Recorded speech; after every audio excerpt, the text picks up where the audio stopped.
Are parasites kosher? Or pigs for that matter?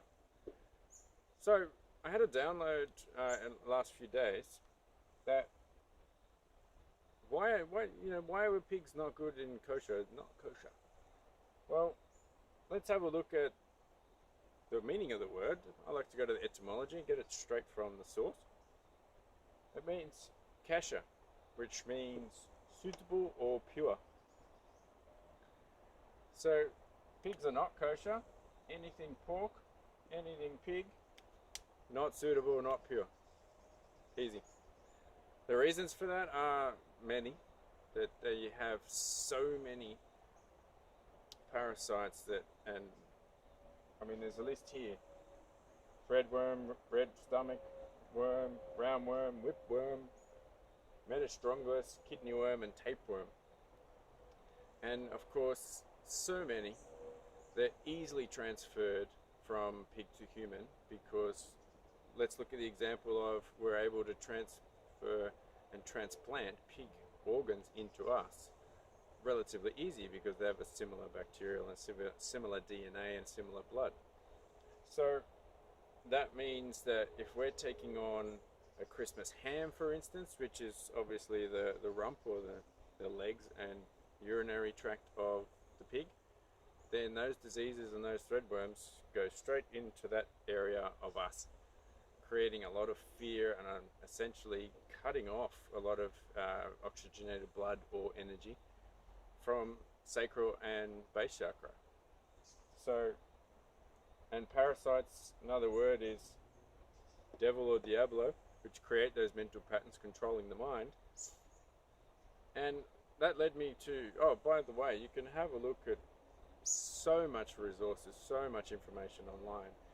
It's really quite surprising. There's quite a few that go direct for urinary tract infections, and you know when those bacteria and that energy is transferred to our children, it may be worthwhile cutting out the pig from the diet.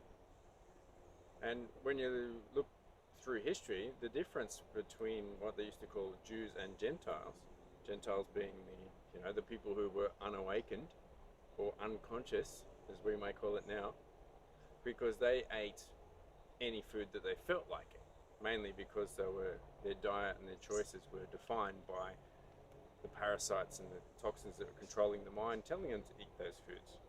Whereas the Jews were considered as the chosen people because they ate the right foods, therefore their mind worked much more efficiently, and they were actually in much more control of their own mind because they had set guidelines.